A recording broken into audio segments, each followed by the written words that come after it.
Goddag igen. Den her gang vil jeg fortælle lidt om overmennesket.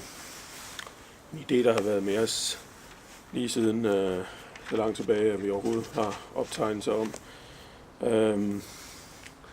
Her har vi en historie, der sådan er et heltesagn, hvor helten er en overmenneske i den forstand, at han er et individ, der er usædvanlig i forhold til andre individer, uden at han nødvendigvis er udstyret med overnaturlige kræfter eller noget i den retning. Han er bare et helt usædvanligt individ, og den har vi sådan set stadigvæk med os, at der er nogen, vi ser op til, som er helt usædvanlige, men i det her tilfælde en, som er så mægtig en kriger, at han er den eneste, der kan besejre uhyret og redde verden. En anden måde at se overmennesket på. Nu, jeg har ikke lige Platon selv, men jeg har Niels Dalgaards her historie om science fictions historie, hvor han fastlægger science fiction til at starte med Platon, som filosoferede over mange ting, og blandt andet også over, hvordan det ideelle samfund ville se ud, og specielt, hvordan man skulle regere det perfekte samfund. Han mente nemlig, at demokrati var noget lort, fordi det er aldrig de kloge, der kommer til at regere, det er aldrig kloge beslutninger, der bliver taget i demokrati. Noget, man er tilbøjelig til ikke at være helt uenig med ham i, når man ser på, hvordan det fungerer her hos os. Men trods alt, det er bedre end så meget andet. Men Platon han foreslog så, at man i stedet for skulle lade filosoferne regere. Fordi filosofer er meget kloge, og filosofer er meget retfærdige, så derfor så bør de være dem, der regerer og kunne skabe det bedste og mest perfekte samfund. Noget man kan tænke lidt over, fordi det er jo ikke helt hen i vejret, men på den anden side, hvordan får vi så sat de der filosofer til magten, og hvordan forhindrer vi, at det er de gale filosofer, eller nogen, der bare kalder sig kloge, der sidder ved magten. Sådan er så meget med Platon, men nu springer vi videre til en anden filosof, Friedrich Nietzsche. Her møder vi altså første gang af selve begrebet overmenneske. Nietzsche han spekulerer også over retfærdighed eller moral generelt, og han mener, at de moralbegreber, vi har, er forældede, fordi de er hægtet op på gamle religioner og så videre. Så det er bare noget, vi gør, fordi sådan har vi altid gjort, når vi skal ligesom beslutte, hvad der er godt og skidt og retfærdigt og uretfærdigt.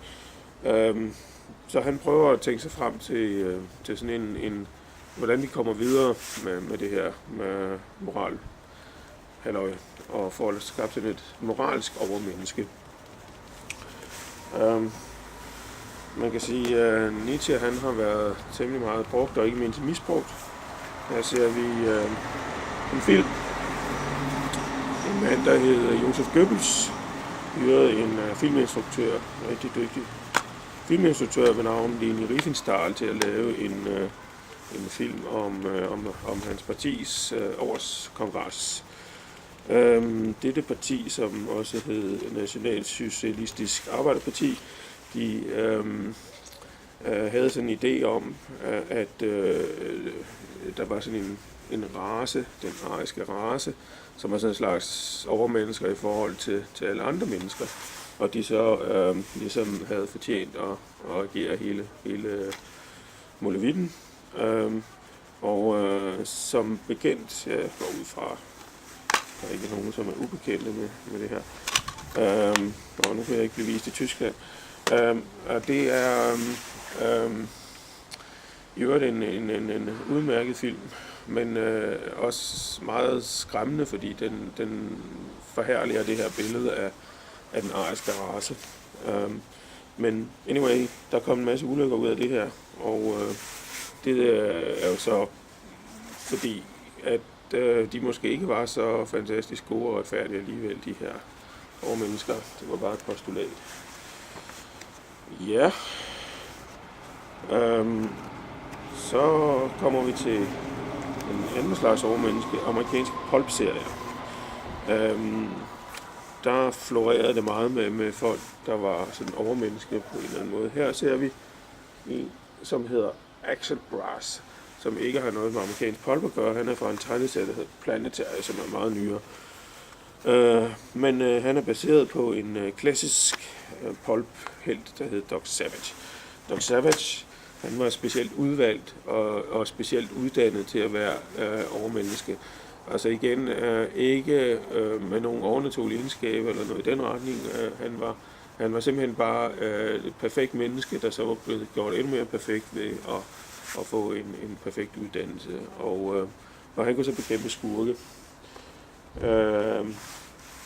Senere så dukkede ham her op. Her er i en filmudgave af ham, Superman, som alle sikkert også kender, som faktisk har overnaturlige kræfter, faktisk egentlig strengt taget ikke et menneske, men mange af hans kolleger var faktisk mennesker. Så det er det, som hele superhelte-butikken, handler jo også om overmennesker, det handler også om nogen, der er meget bedre og forhåbentlig mere retfærdige end os andre. Det er i hvert fald sådan, at i de fleste udgaver af superheltene meget retfærdige og er til os temmelig kloge og så videre. Men de er bare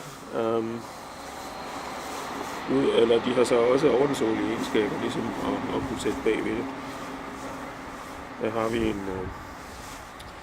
en science fiction roman, Slagen, af Van Vogt, som er omtrent samtidig med Superman. Her ser vi de overnaturlige egenskaber ved overmennesket. Her der opstår der en ny race eller art, eller hvad man kalder det, som har sådan nogle overnaturlige telepatiske egenskaber og i det hele taget meget kloge og så videre. De lever så blandt almindelige mennesker, og de er så også forhatte, så de må så skjule sig og så videre. Men det er en klassisk konflikt, som man også ser meget brugt i superhelte-serierne med, at du har de her genetisk opstået, man sige, evolutionært argumenteret i hvert fald, selvom man kan stille spørgsmålstegn ved deres begreb om evolutionsteori, dem der laver de serier. Så i hvert fald er det ligesom det, man har forsøgt at bruge til at forklare de her overmennesker med, at det er noget, der vil komme på et tidspunkt. Og eller nogle mennesker vil opstå, der vil være overmennesker på mange forskellige måder. Og det kan jo være noget frygteligt fuldt af pyg, og det kan også være sådan nogle kloge overvejelser. Her ser vi en klog mand, og også Stieg Clark, som har skrevet en del om det her.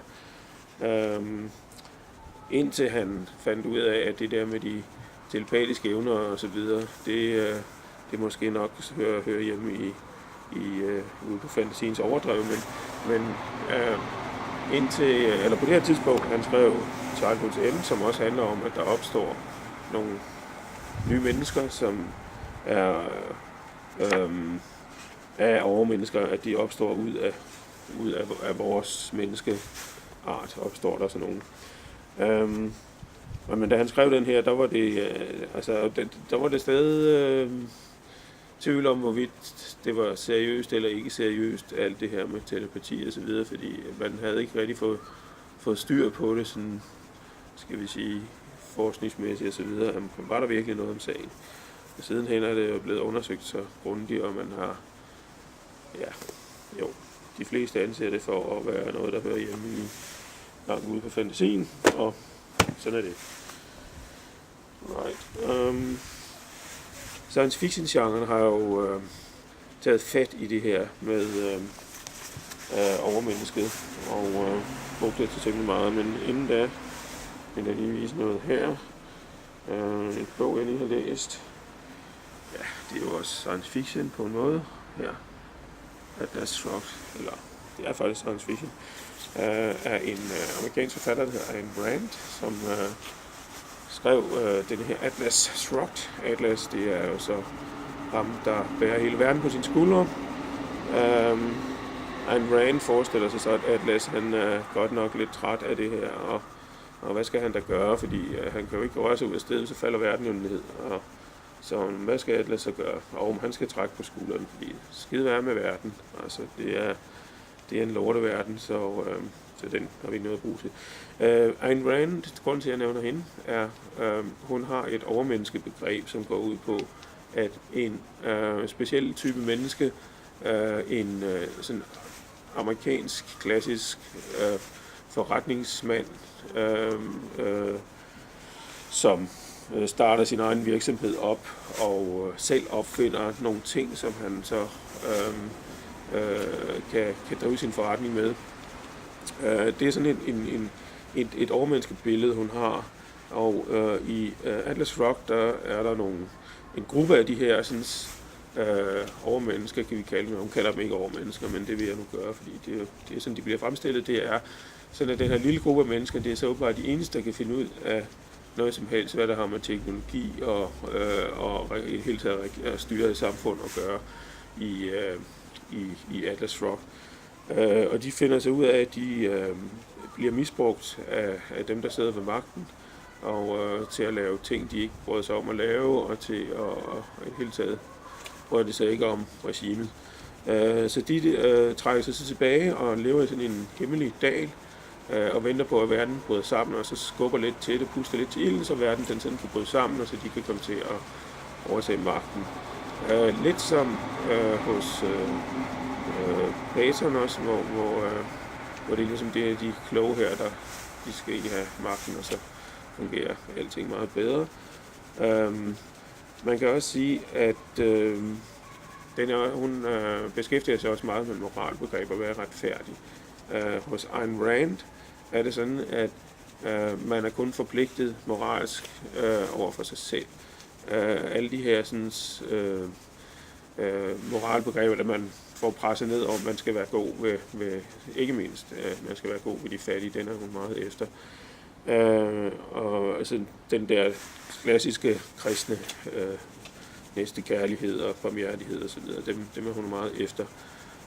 Men man skal ligesom, det vigtigste er, at man ligesom får realiseret sig selv, og i hendes bog her, der er det jo så altså kun den her lille gruppe af overmennesker, som egentlig har muligheden for at faktisk at udøve det her, at realisere sig selv. Man kan sige, men der er lidt af Nietzsche over det, ikke? Fordi det er selvfølgelig rigtigt, at det kan være, at nogle af de her sådan, moralbegreber, man bruger til at styre verden med, måske også er lidt anløbende osv. Det kan man godt følge hende i, og så får hun så fundet på nogle nye moralbegreber, ligesom Nietzsche kiggede efter, men de her moralbegreber gør så for eksempel, at man uden nogle skrupler kan få for eksempel et tog til at bryde sammen, så det kører galt og omkommer med alle mennesker dør, eller de fleste af dem. Og det kan man ikke, det skal man ikke føle nogen som helst samvittighed af over, fordi man er sådan ligesom hævet over de her ting, og man er kun, det er kun det er kun det, man selv har lyst til at lave, og det man selv ligesom har evnen til at lave, der er moralsk. Altså man skal være sig selv, og det er det eneste til dig. Det er en ikke særlig behagelig filosofi efter min mening. Men tilbage til science fiction. Her har vi en novellesamling af Philip K. Dick. I den findes The Golden Man, det kan man nok ikke se her. The Golden Man, det er en meget speciel form for overmenneske. Han er rigtig meget forskellig fra mennesker, og sådan en meget fremmedartet måde at tænke på, og det hele taget, det kan kunne lave nogle sådan helt enestående, mærkelige idéer og sådan noget, og den idé blev så brugt af Hollywood til at lave en film med Nicolas Cage i hovedrollen, og den film vil jeg ikke engang nævne titlen på, den er så dårlig, og har overhovedet intet med Dicks oprindelige historie at gøre, bortset fra den overnaturlige evne, som han har som hovedpersonen, det sådan minder lidt om den. Peter Watts Blindside handler egentlig om møde med nogle meget, meget underlige fremmede intelligensvæsener. Men her kommer vi så ind på den anden måde, man ligesom kan forestille sig overmennesket på. Altså den ene var den evolutionære, den anden er, at det kan være nogen, vi selv laver, eller vi, men der bliver skabt af andre mennesker. I denne her er vi kommet til en verden, hvor mennesker er blevet skabt op til andre ting, end de oprindeligt var. Der findes nogen, der hedder vampyrer, som er sådan super kloge og super stærke, men super psykopater og ret ubehagelige typer. Men det er også sådan en form for overmenneske, som der er spekuleret temmelig meget over i science fiction. Jeg har en dansk oversættelse her af nogle Nancy Kress noveller, blandt andet hendes meget berømte Beggars in Spain, som handler om en måske lidt mere nede på jorden, lidt mere realistisk forklaring på overmennesket, at det er en ganske lille genetisk mutation, der sker, eller nej, det er vist nogen, der har manipuleret med det, men det er en ganske lille genetisk ændring, der sker, som så gør, at de her overmennesker, de ikke har behov for at sove. Og det gør så simpelthen, at de kan udvikle deres hjerne meget bedre, og blive til sådan nogle mentale overmennesker. Man kan sige, at faktisk er det jo sådan, at vores os selv, altså vi er jo ikke ret meget forskellige fra dem, hvis man ser udseendemæssigt, ikke? Altså, der er ikke, altså, vi er oppe på lidt samme måde som dem, der fandtes for et par millioner år siden, vores forfædre fra den gang. Men alligevel er vi så meget forskellige, og formentlig på grund af nogle, altså det kan man jo simpelthen tælle op, hvor mange gener vi har til fælles med dem. Der er nogle forholdsvis begrænset antal mutationer, der er sket, som så har gjort, at vi er blevet meget, meget klogere, end de var. Ikke? Og det er måske en mere realistisk måde at forestille sig på, hvis noget skulle ske, at man finder en eller anden lille ting, man kan gøre, og så bliver vi så meget klogere. Men andre er jo så gået lidt videre og sige, jamen det her biologiske væsen, og vi bliver jo nok forældet. Vi får nok opfundet nogle computere, eller kunstige mennesker, eller fuldstændig kunstige mennesker, der overhovedet ikke er baseret på det menneskelige grundstof. Hvor de så ligesom er meget, meget klogere end os. Her har vi så en af Ian M. Banks romaner fra hans Culture-univers, som foregår i sådan set ikke en fremtidsverden, alternativ verden, hvor det er nogle superintelligente computere, der i princippet har magten. Og så er vi så ligesom lidt tilbage ved Platon, at det er de kloge og de retfærdige, fordi de er sådan meget kloge og ja, meget retfærdige er de også, kan man godt sige. De prøver i hvert fald at skabe orden i den her uordnede verden, og det er også i stor grad lykkes med. Og Banks' romaner her, de handler så som regel om, at der er så nogle steder, hvor der stadig er noget uorden, som de her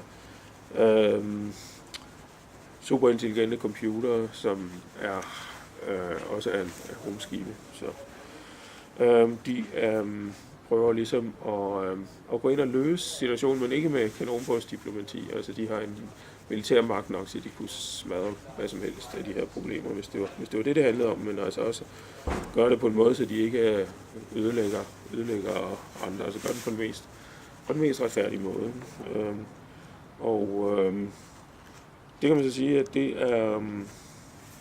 vil da være glædeligt, hvis der nogensinde kom nogle super intelligente computere, og at de så også var gode og retfærdige, men det kan vi jo strengt til ikke vide. Vi kan bare tænke lidt over det, og vi kan tænke lidt over om,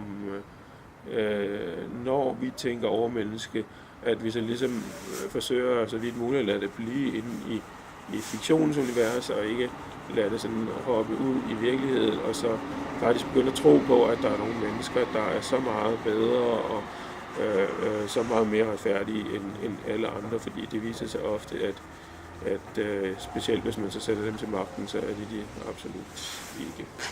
Nå, men det var nok prøven for i dag.